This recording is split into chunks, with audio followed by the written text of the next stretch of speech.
trust the journey. It's like life, business will bring you the things as your nervous system feels ready. The unfolding will just happen and you can, piece through it as you go through, but you don't need to go on like a fixing expedition with Oh, all I this work see either. myself so much.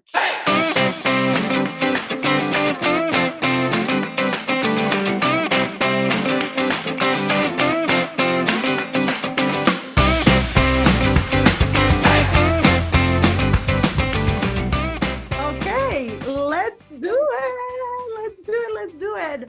Oh my God, you guys, I am so excited for this interview because this guest is so present and so current to my story right now. So I was telling her that I had two other interviews that were supposed to be interview number one and interview number two for the podcast, and they had to reschedule. And I felt like it was actually meant to be. So this is actually my first official guest on the podcast. So Erin, welcome to the Be Thank Brand you. podcast. I'm so excited. I'm so excited I'm your first guest. I'm like, yeah, let's do it. Completely unplanned. Like honestly, because I didn't plan it. So Yeah. I'm gonna read your actual bio, but then we're gonna jump in your story, who you are, and all the amazing things that you're doing for women in business, because my heart is just so full with everything that you're doing. So ladies, you're in for a treat. Erin Nicole Porter is a best-selling author, podcast host, plus energetics of business coach for women entrepreneurs. Through somatic attachment repair, nervous system regulation, and energy work, Erin supports her clients on the deeper emotional work it takes to run a successful business. She is the founder of the Quantum Ripple Effect Coach Training Institute, author of Burnout to Breakthrough, and host of the Energetics of Business podcast. Welcome, Erin, to the Be Brand podcast. I'm so excited to have you. So, for the listeners out there, I am currently about 3 days away from starting actually the Quantum Ripple Effect certification. And this is why I think it's so timely that she's here on the podcast, because I think there is so many layers to becoming a successful entrepreneur. And we're going to talk about that today. So, Erin, can you start with telling us a little bit of your story and how you ended up here? Because you started in a completely different niche, place, all of that. Yeah, I'm so excited one to be here. And, my journey was heavy on burnout my entire life. Like since I've been 5 years old, I've been very much, how much can I go? How much can I do? How much can I achieve? My mom always tells this story, and I tell it often now too. Before I started kindergarten, I wanted to ride my bike without training wheels, blow bubble with bubble gum, tie my shoes, and be able to read. And I was working on that constantly. And that became my entire life's existence, was how much can I do? How much can I achieve? How much can I keep going? And throughout my entire life, it led me in the hospital often because I would have burnout Oh, and wow. they wouldn't know what was wrong with me because I was constantly sick, but I was sick from all of the stress. And then mix an eating disorder in there that I kind of stuffed down. Just all of these things were on the external. You wouldn't know that I was sick, had anxiety, because I was very much had it all together, doing all the things, leadership, working. That's been my entire life's MO. And when I was in grad school, as I was starting grad school, I was like, okay, something has to change here. Like I can't keep eating or not eating the way that I was. Like I was being healthy on the outside, but then there was also I was still binge eating. I still was struggling with bulimia sometimes. Like all of those things were still popping up and very present. And that's when I was like, okay, let me get healthy in a way that's actually going to be sustainable and start that journey. So in 2012, I started in network marketing. That was kind of like my entry point into entrepreneurship, which I know a So lot of many of us, people, right? yeah, like I feel like everyone So can relate many. to I feel that. like I'm gonna find out so many people that actually study network marketing too. Yeah. Yeah. I mean, it's such like a personal growth and development journey. And my master's is in education. So I did, in the roles that I was in, we did a lot of crisis response counseling, leadership development, marketing. Like that was kind of the lens in which that we learned from. So I was doing those things simultaneously. And then I also started to realize, hey, I can make my own programs. I can make my own workouts and fitness. And I had a membership, and I started to grow my business that way. So more like a wellness. What I realized, obviously working with people, is more of the inner work that was holding them back from, their bodies and all of that. Mm. Same thing with me, and that led me down. I started transitioning then more into like business coaching, because I had a lot of people asking me like, how did you start your brand and all of that. So I was helping them with that. But again, I kept coming back to that inner work. And it was the same thing with me. I was working with somebody, and, she asked me, how did you earn love as a child? And for me, it was through how much can I do? Like doing, going, like resting. What didn't feel safe for me. It was how much can I achieve? How much can I do? And I Do so. realized, yeah, Yeah, I'm like, yeah. yeah. And I realized like, okay, that's what I'm doing in my business. My business was just a mirror of that. And so I kept chasing every strategy out there. And while strategy is needed, it's not going to like replace that internal piece that we have to work at. And so I started diving into subconscious reprogramming, trauma healing, attachment work, breath work, spirituality. And I just went deep down the rabbit hole. I'm an Enneagram 5. So if I'm going to learn something, I'm going to study You're it. gonna go all in. I'm all in all the Okay. areas. So, okay, there is so many layers to what you just said. So I kind of want to unpack it, because I feel like I'm going to talk a little bit about my story and how I see myself on that, right? Like we start a business, and then all of a sudden we are like, oh shit, I have all these doubts, all this fear, especially if we're running businesses where we are promoting ourselves online, right? Like we self-judge, like self-doubt, all of those things. But then I feel like you are amazing at separating mindset work to this inner work. And I feel like very represented in that, because I did a ton of mindset work. And that's actually what I'm currently teaching, right, inside of You Brand. And it works. It works. But I think there is a moment where you find this wall where you're doing something and you keep knocking and you're like, okay, I can go farther. And that was kind of my experience. And that's how I actually ended up in QRE, because I'm like, okay, I did all this mindset work. I advanced and I grew so much. But now, again, I'm in a place of like where I can't grow anymore. So can you actually explain a little bit, maybe like what is the difference between this mindset work, or what people recognize as mindset work, and the inner work with some of the modalities that you use and that you bring to the table? Yeah, great question. I think for a lot of people, mindset work first, we kind of first find it through the lens of like personal development. And we're like, okay, let me shift the way that I'm thinking about something. Let me look at something from a different perspective. Let me, reframe. And all of those things are really helpful. That's going to be more of what I would call like your conscious mindset work. So that takes a little bit more of like habitual effort to be like, okay, what are the thoughts that I'm thinking? And let me think about them differently. How I look at more of like, let's say the inner work and going deeper than that is your conscious mind's about less than 1%. It's about 0.004%. Your unconscious mind is about 99.006%. So that's a huge difference, right? Conscious, we can try to change our thoughts. But the thing is like we can change our thoughts. And while that does get momentum, it helps us to see things differently, open up. It's like if there's a loop or a story that's playing in your subconscious, or trauma that's stored in your body, you can think differently all the live long day, but it'll get you to somewhere. And then, like you were just saying, something else has to pop up. So it's like you have to start reprogramming the subconscious. And then another layer of that too is what's actually happening in your nervous system. Because if there's dysregulation in your nervous system, you're going to see it pop up in every area of life. And so many people will tell me constantly, they're like, I'm not stressed, but like, their HRV says something different, or like, they're like, everything is telling a different story. It's like your body's not going to lie. You can put on the mask, you can run all of the protection strategies, which have kept us safe, kept us alive.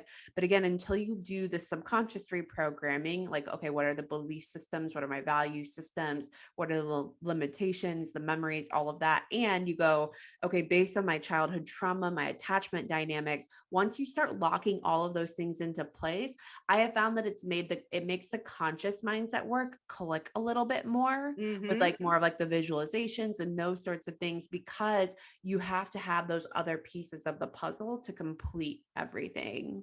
Oh, I love this. So I feel like your knowledge is so deep and so vast. And I'm with all honesty, when you and I first spoke, and the first time I actually heard you speak on stage, and even through your podcast, I was like, I have no idea what she's talking about. Like, Mm. it took a while for me to even grasp the concept.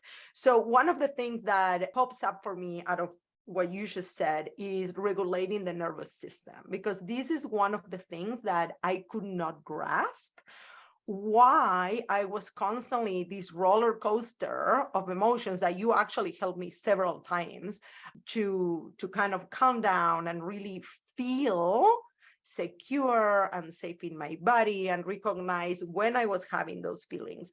So what I personally see a ton, either with my clients, like fear is a huge one, because people have the feeling that they shouldn't have fear, right? Like when it's not true, or like the immediate response, the fight or flight response. So can you speak a little bit what it actually means to have a regulated nervous system? Because I think that that's becoming kind of like the talk, but most people don't even understand what actually that actually means.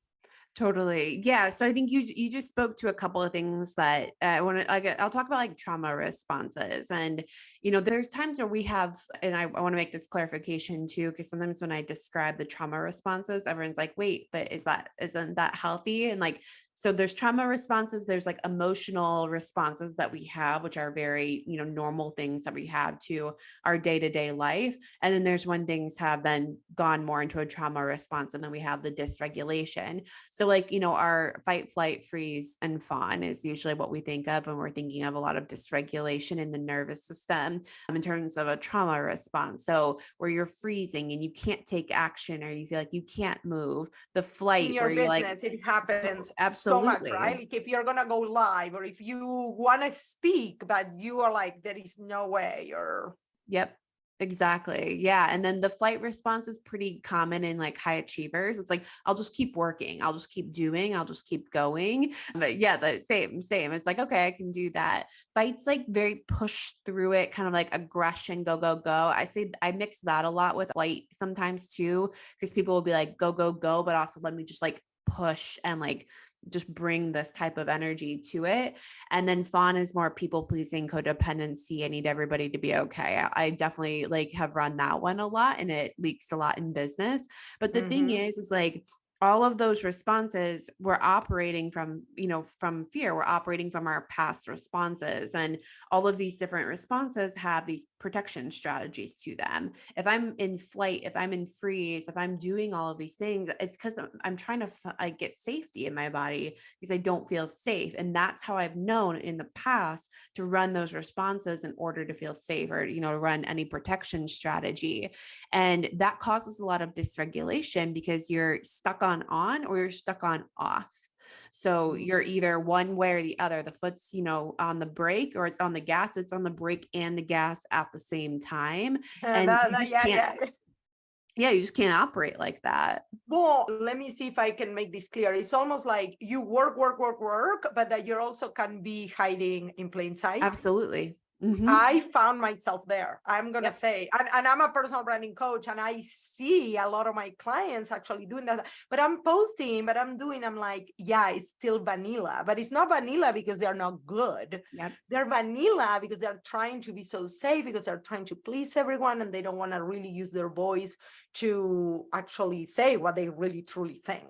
Totally. And to be honest, like I've just been working through like an even deeper layer of this. Like, this last year, it's like, okay, like I don't want to be a best kept secret anymore. Like I'm really, great at what I do. Like I know this shit inside and out. But what I was finding myself doing was like, okay, when you become, let's say, like more visible, right? Or like you're putting your brand out there, you're taking a stand for something, there is so much internal fear of judgment, being canceled, being whatever the terminology is. And we fear that, right? So it's like Yeah. our strategies are going to come up. For me, it was, let me make everybody happy. Let me be a chameleon. Let me, try to balance everything. And I have a capacity. I run like a patterning that like I can do that to a certain extent.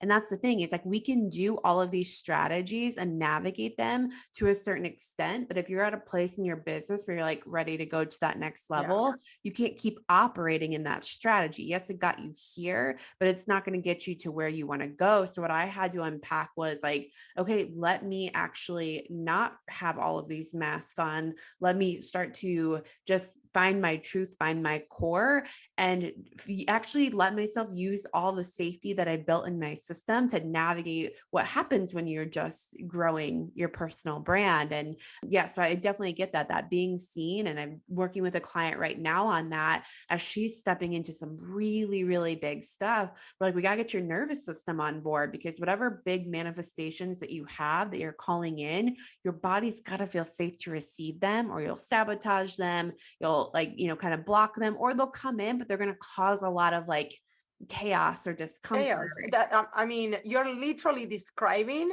the reason why I'm getting certified with you. Like you and me talked about this. Like I spoke at your event, and one of the things that spoke to me, I'm like, I see my client.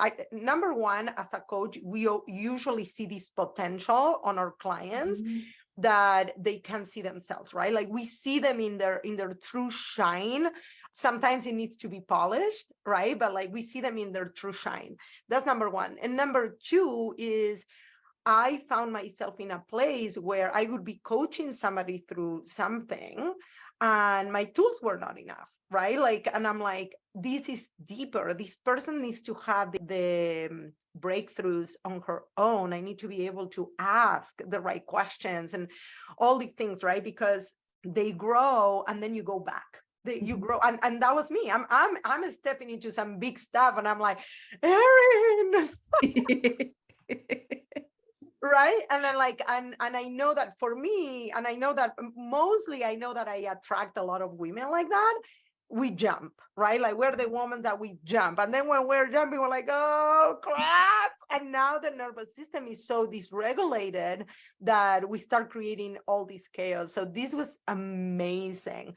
So let me ask you this. So for many of these people that maybe they're just starting out, what is the journey of this inner work, right? Because I think that for me, actually, is exactly how you described it. It was personal growth, awareness. Like Mhm. I had, like, I don't know if you ever heard this, but one of like from me, but like one of the biggest things for me is like I left a job where I was so successful and I was so confident.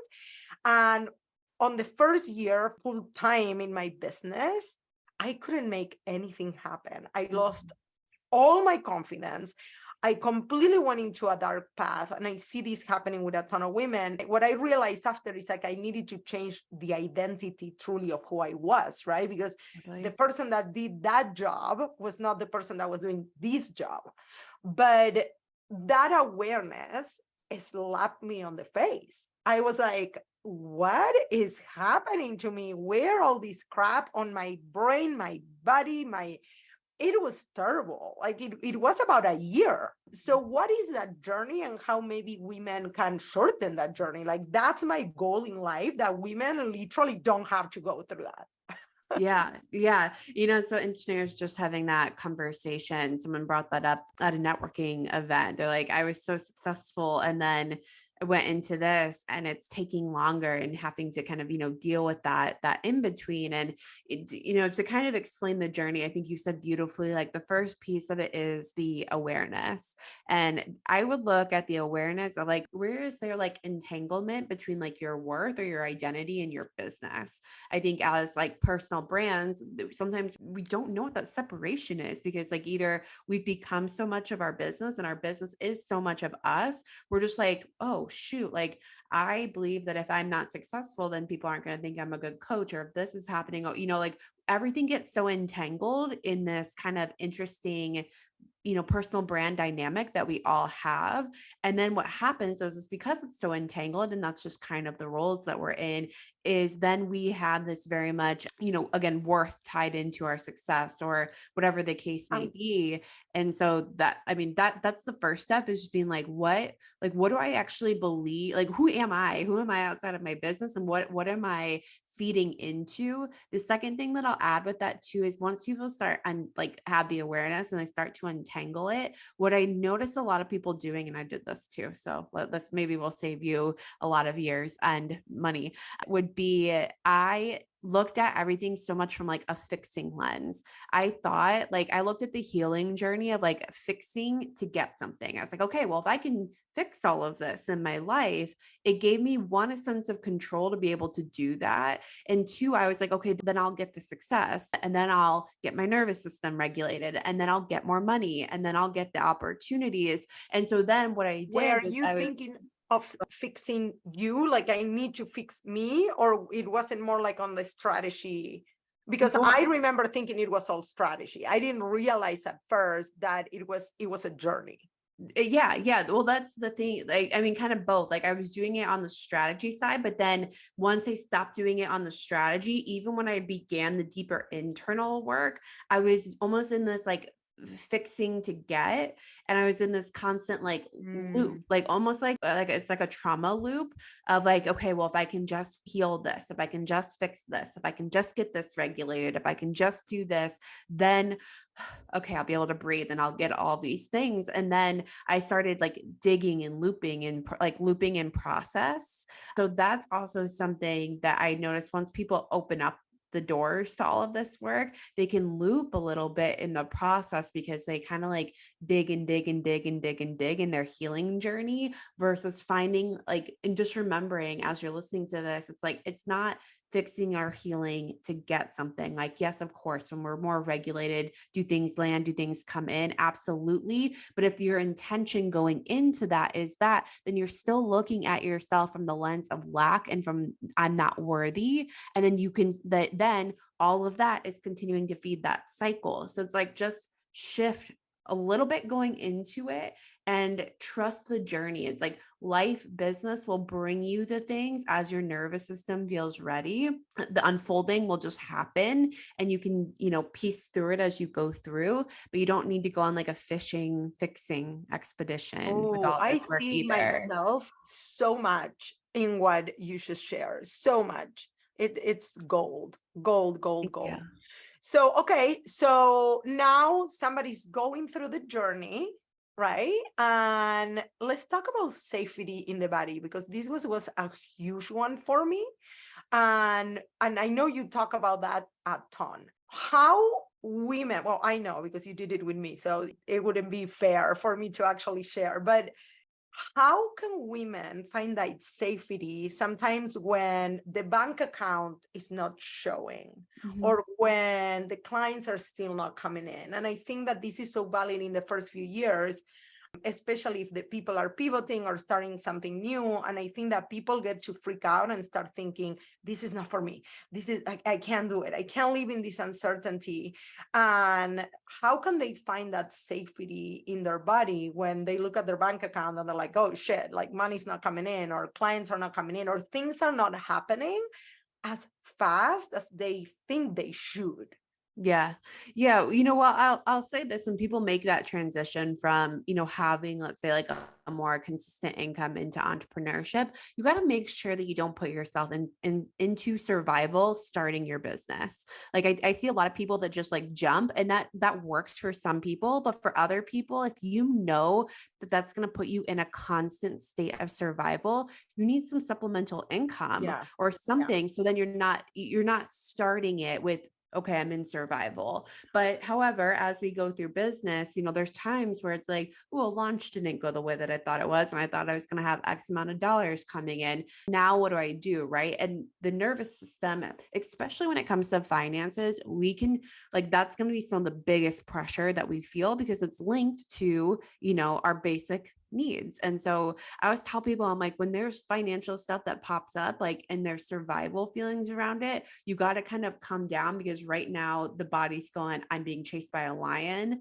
Like, it doesn't know that it's a financial stressor. It thinks like, I'm going to die. I'm losing everything. Right. So there's that fear with it.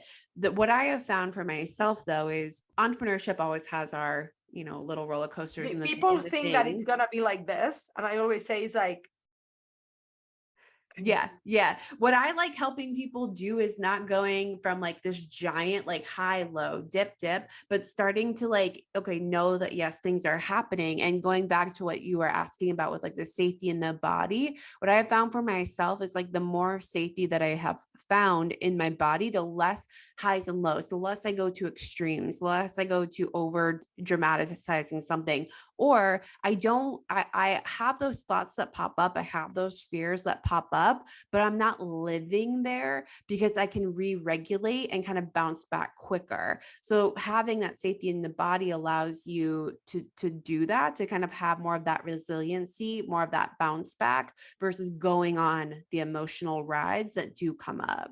can we bring it to the how? Mhm. Right, because I think that, like, my people, because they're gonna be like me, like my people are gonna be like, okay, but how? Right, right. And honestly, I wish I could be like, okay, do this one practice and your life will change. But like, I'm always realistic when it comes to this work because I think everybody does look for a quick fix. And while there's practices, it is like you have to devote yourself to this over time, because when you start to find even a little bit more safety, there's a breath, right? So two things that I will recommend as practices, but like, I mean, if you're listening to this, like, you have to actually say, like, I'm going to devote myself to it, is one, you have to kind of look at where can you actually feel safe in resting and being and in not doing. For a lot of us, we can't. Like, we know either if we're in freeze mode, that's not really resting and like true restoration, or if we're in doing mode, we find a lot of control. We find a lot of purpose and like detangling all of that. So you have to kind of look at like, can I actually rest? Can I actually be, or am I just dissociating or checking out? Like, that's one piece to look I at. I would love to share what you told me to do, because I think this is exactly what I went through, which was like kind of like finding times through the day Mhm. to actually take rest from somebody that I go 100 miles an hour. I literally, my husband sometimes comes in here. It's like, it's 7 p.m. It's enough. Yeah. Like, that's it. And you were like, literally, it's almost like systemizing it, right? Like, and I started putting in my calendar, and I don't know you were going to go there, but like, I started putting in my alarm, like every hour, 5 minutes. And I would sit here in my office and I would just like breathe. Yep. Yeah. Though that's literally like, yeah, I was gonna And I say like think people setting think we're those times. crazy when we tell them this. Yeah. Yeah. I thought you were a little crazy when you told me to do that. It's so true though. It's like, okay, so like untangling all of the pieces of why, but then like you have to make it a practice. And it's, again, it doesn't have to be long. It can be a minute, it can be 5 minutes, but you just need to sit and like be with the discomfort, because there's going to be discomfort in that, and just let yourself like orient into your space. So like, if we even do it right, like, let's kind of go through the practice here. So if I'm noticing like where I'm at, right? Like, I'm doing something right now, so it's a little bit different. But even if I just slow myself down for a moment, okay, what am I feeling in my body? Kind of in that more like heightened go, go, go, because we're chatting about everything and I'm excited. But if I'm wanting to slow down, I'm just going to notice my breath first. And then I need my body to also feel that I'm safe. So for me, like if I feel my chair, or even if I feel like my doggies in the background, I notice my heart beating, like I'm finding this external and internal safety. And I'm just feeling those sensations. I'm like, oh, okay. What does it feel like to sit on something that can actually hold me and feel sturdy? That brings my nervous system down. When I feel my heart beating, I feel like more regulated. So I'm just calming. I'm getting present, I'm dropping in, and I'm just finding internal and external safety points. I do that a lot of the times when I'm transitioning from one thing to another. Takes a minute to do it. When I Mhm. go into a new space or when I go into a new room or when I, shut my office and I go back out, like I let myself transition versus just going from one thing to the next. And again, like I know a lot of people listening to this, you might be mom, you might have multiple businesses or you're working, but like give yourself 30 seconds before you open up the door and you go to where you need to go to like just transition, feel safety. And even when I'm feeling dysregulated, I either, find someone to co-regulate with, or I let myself like feel my feet on the floor, just these little markers that the body can go, okay, we don't have to get so stuck here or here. We can breathe and regulate. I would love to bring something to that. The first time I heard you, okay, can you actually get out of your head and go into your body?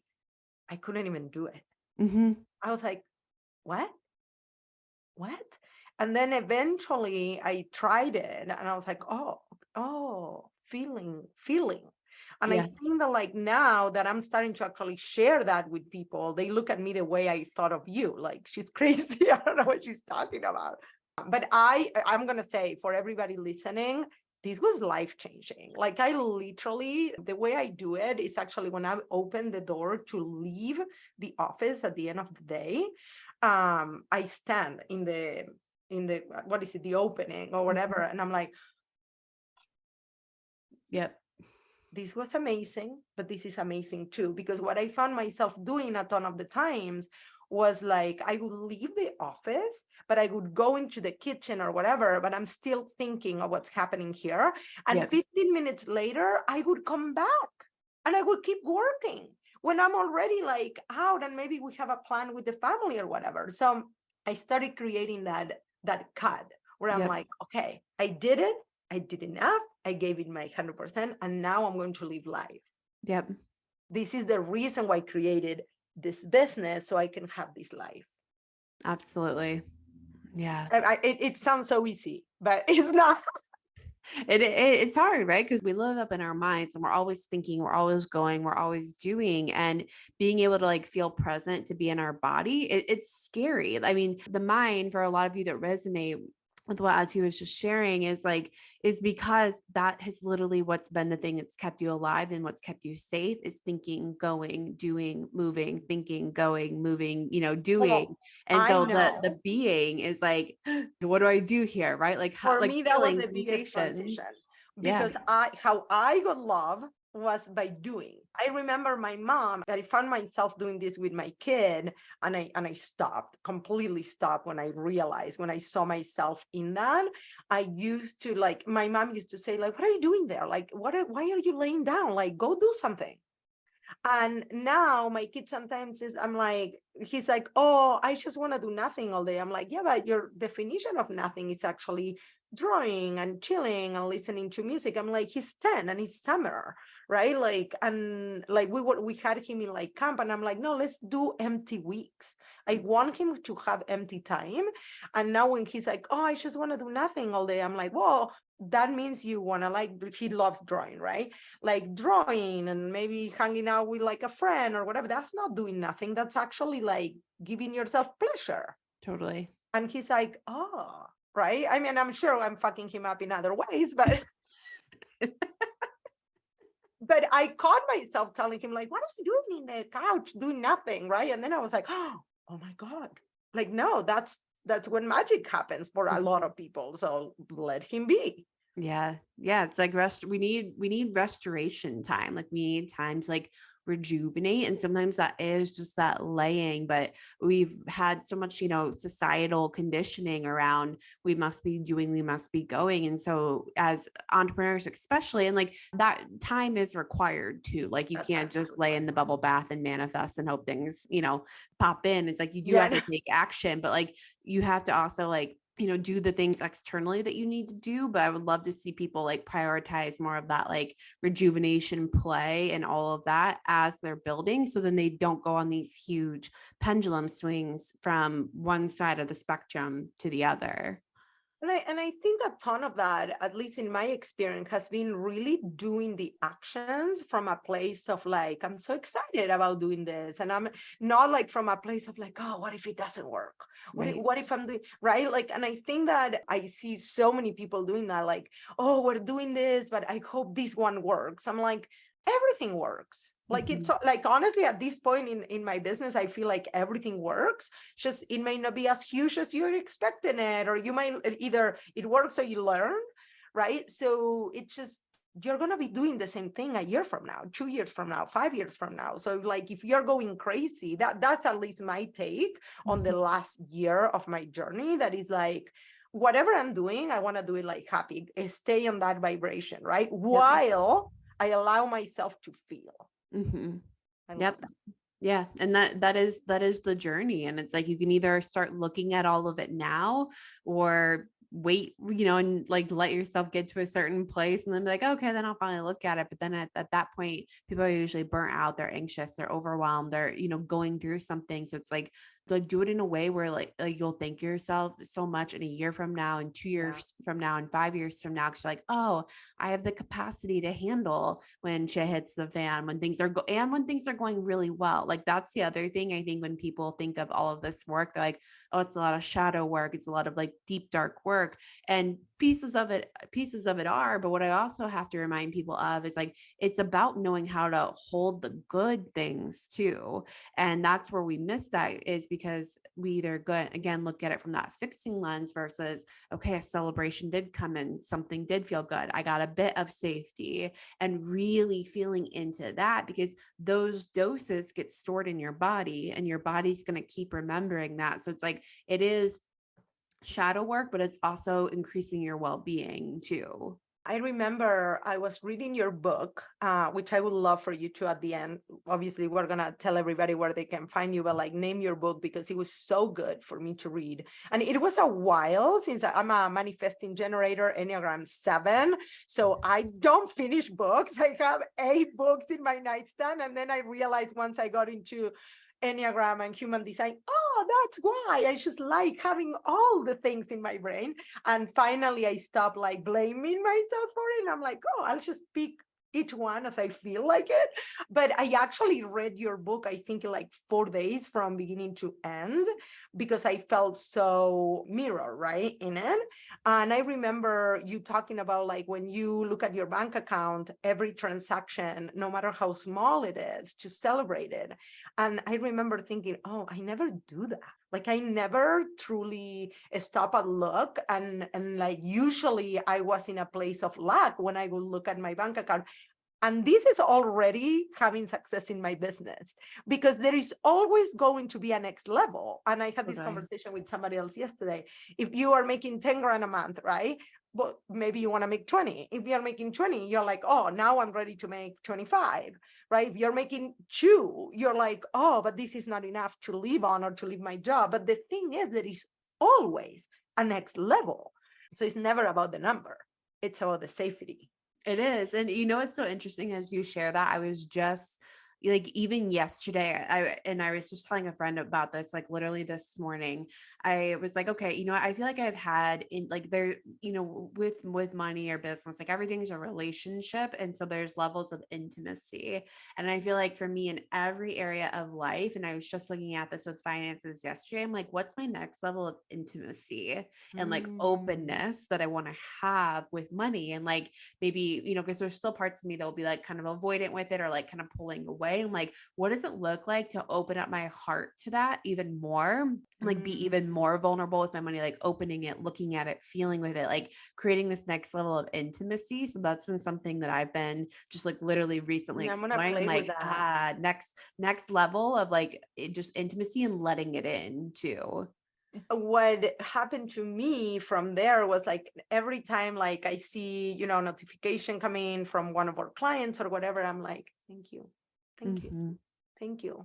Right? Even if it's just a second. Sometimes I'm like, and I just keep going, right? But Yep. I'm like, and it really also makes me put myself in this place of appreciation, not only for my clients, but what I get to provide for them.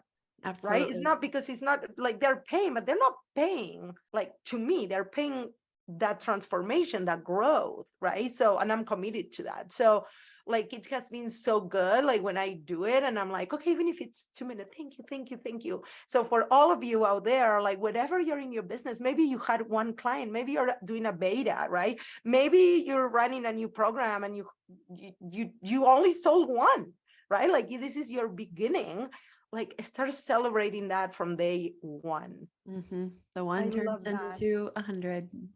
Yes. Yes. I have one more question for you. Mm-hmm. And I have this idea that I don't know if this is going to stay like just like this question, but what does it mean to you, to be your own brand?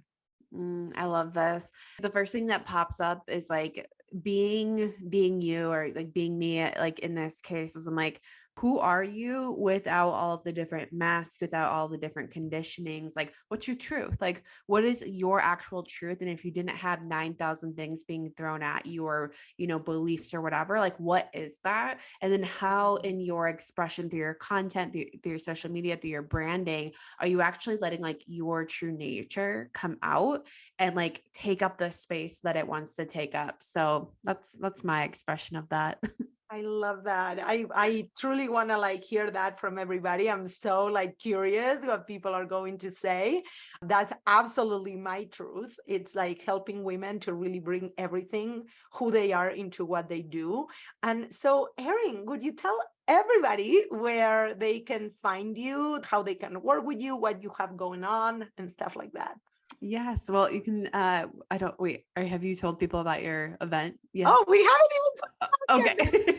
I was like, well, you can find me at Auntie's event number one. Oh my God, yes. So Erin is actually one of our speakers. And I'm learning so much about like Enneagram, human design. And now I understand why I do things the way I do. Like I used to think that I was flying by the seat of my pants, but it's like when the intuition is there. And I'm like, now I have so much clarity. And the way we are going to do this is on day one, we're going to crack people open. We're going to help you truly go deep into this inner work and like really explore. So on day two, you can actually absorb the strategies and the tactics that we're going to teach. Because again, over and over and over, I see this with women. It tell me what to do, but then when they go do it, they feel horrible. They can't do it. They don't take the action. They are in a place of lack when they are acting or whatever, right? So yeah, so you can find Erin at BU Brand Live on September 28th, 29th, 30th. But then also, where can they find you in social media? You have your podcast, all of that. Yes, I'm Erin Nicole Coaching pretty much everywhere you go. Energetics of Business podcast, and then I have the Burnout to Breakthrough book on Amazon. Yes, and you guys can download it on your Kindle, and like you can like I would love for you to download this episode. I know that has something that my podcast editor has been telling me to ask people to do, especially because we are so new. So if you loved this episode, go share it, go put it on your stories, and really go deep, get the book, and really start working on yourself, because that's the best gift you're ever going to give yourself. Thank you, Erin. Hey, thank you. Yeah.